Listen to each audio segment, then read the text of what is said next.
Indonesia merupakan negara dengan beraneka ragam kebudayaan. Salah satu bentuk ciri khas kebudayaan yang ada di setiap daerah diwujudkan dengan tarian. Tarian Indonesia mencerminkan kekayaan dan keanekaragaman suku bangsa dan budaya Indonesia. Dengan musik dan gerakan, dapat menciptakan sebuah tarian yang menceritakan kekayaan dan keanekaragaman bangsa Indonesia. Melalui gagasan seni tari sebagai media ekspresi, para seniman telah membangkitkan seni tari Indonesia dengan gerakan dan koreografi baru. Dari yang semula selalu berlatar tradisional, menjadi bentuk seni tari yang modern.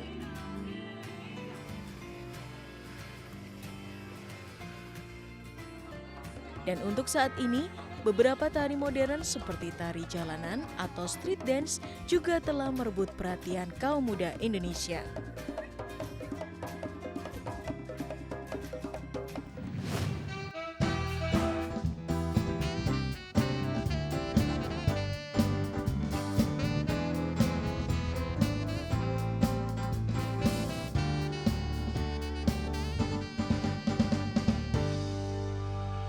Masih di Indonesia, ide untuk Indonesia. Pemirsa, sekarang saya kedatangan satu lagi tamu kita, Asmara Abigail. Apa kabar Asmara? Terima kasih. Gimana kamu bisa mencintai dunia tari? Awalnya memang dari kecil udah suka nonton film yang ada unsur tarinya. Gara-gara mamaku suka nari, terus mamaku dulunya penari Bali. Penari Bali. Jadi udah dilesin dari kecil, cuman aku waktu kecil pengennya tango. Dan gak pernah dilesin tango, dilesinnya aritmatika. Oh gitu.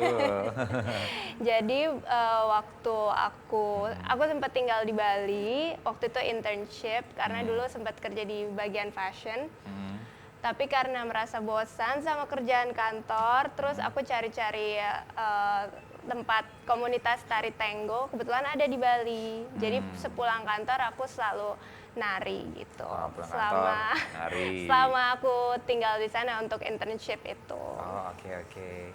Nah lantas sejak kapan tuh belajar tari Jawanya? Kalau tari Jawanya baru tahun 2015 dan itu sebenarnya cuma sebentar karena cuma 2 minggu tapi di ISI Surakarta. Jadi aku juga merasa beruntung karena ISI Surakarta kan sarangnya maestro tari dan segala macam tari kan. Jadi kayak udah di sarangnya maestro tari di ISI Surakarta selama 2 minggu digembleng dan setiap hari itu aku bisa dapat 2-3 maestro yang ngajarin aku, jadi aku benar-benar ngerasa beruntung.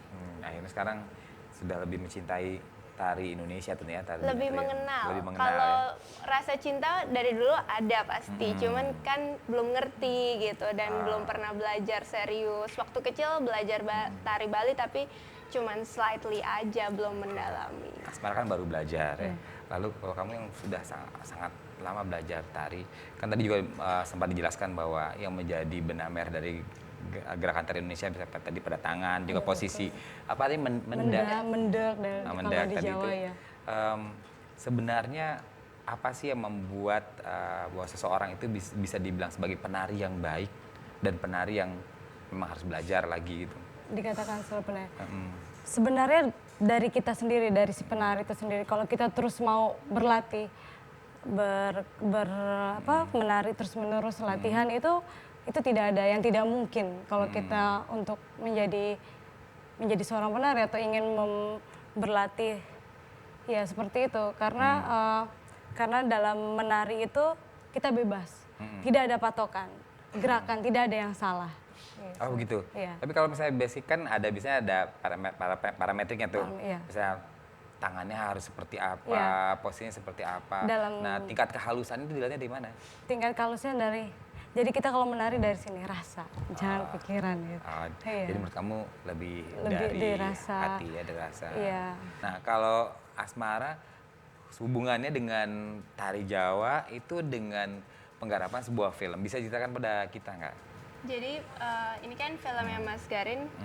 Memang untuk ulang tahun beliau yang ke-35, ulang tahun dalam film industri ya. Jadi 35 tahun berkarya di film, Mas Garin itu pingin membuat film bisu hitam putih dengan live orkestra. Karena sejarahnya film masuk ke Indonesia itu sudah dengan audio. Jadi kita belum merasakan era film bisu. Film bisu ya.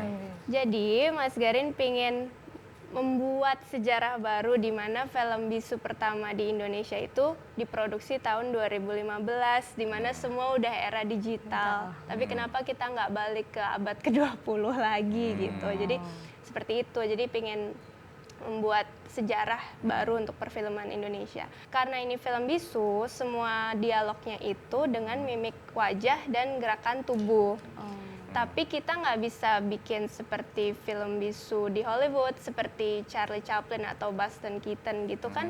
Mereka kan udah ada patokan geraknya, misalnya kalau kaget kayak gini, kalau lari spontan gimana sih, agak cepat gitu kan. Kita nggak bisa ngikutin mereka karena ini film bisunya Jawa. Jadi kita patokan geraknya lebih ke relief candi, gerakan tangan, gerakan kaki, terus interaksi antar manusianya seperti apa. Diambil dari wayang, terus diambil juga dari tari Jawa. Kalau mungkin Mala bisa cerita pengalaman yang memberi inspirasi untuk kami semua, untuk kita semua, untuk pemirsa. Bahwa saya sempat dengar tuh, kamu sempat nari-nari ke jembatan tuh, maksudnya ke bawah kolong jembatan tuh apa maksudnya? Jadi waktu aku penelitian S2 aku, tes pertunjukan aku mengambil cerita tentang penari di bawah kolong jembatan Jatinegara. Karena aku S2-nya seni urban, jadi aku meneliti penari yang di bawah kolong Jatinegara. Mereka itu penari jaipong, tapi kelasnya yang berbeda. Oh, mereka di bawah jembatan negara seperti kios, mereka nari di situ. Dan setiap malam itu mereka dibayar sesuai dengan saweran yang dikasih sama penonton itu. Dan terkadang mereka disawer itu sampai dari jam 9 sampai jam 4 pagi tuh satu orang itu cuma dapat 5.000, 10.000. Kalau mereka dapat uang lebih, misalnya ada 200.000, mereka itu harus dibagi dengan pemusik dan penarinya. Nah, waktu itu aku cuma dapat 2.000 di sepanjang malam itu. Dan terus. Oh, itu memang tidak berpindah-pindah, tempatnya di Enggak, bawah di tempatnya di kolong jembatan negara di situ. Dan dia di kios. Terus habis itu dari sawerannya itu dari tukang dagang sayuran, tukang ayam, tukang penjaga parkiran, semua macam-macam di sana. Dan hebatnya lagi mereka survive terus tidak memperdulikan pembicara orang-orang lain mencemooh mereka, menghina mereka, bahwa mereka tuh konotatif seperti itu. Tapi ya itulah ceritanya, aku menceritakan pertarungan batin mereka untuk kehidupannya mereka untuk mencari nafkah itu benar-benar sangat sulit. Wah, luar Pokoknya biasa sekali ya. ekstrim. Nah, jangan diceritakan dulu semuanya, nanti kita lanjutkan lagi ya. Pemirsa, jangan kemana-mana, tetap di Indonesia, ide untuk Indonesia. Harapannya aku menginginkan pemerintah untuk segera membuat panggung pertunjukan khusus untuk para seniman dari berbagai daerah untuk pertunjukan secara gratis cuma-cuma. Penari-penari kita tuh lebih dikenal di dalam negeri, karena di luar negeri mereka udah terkenal.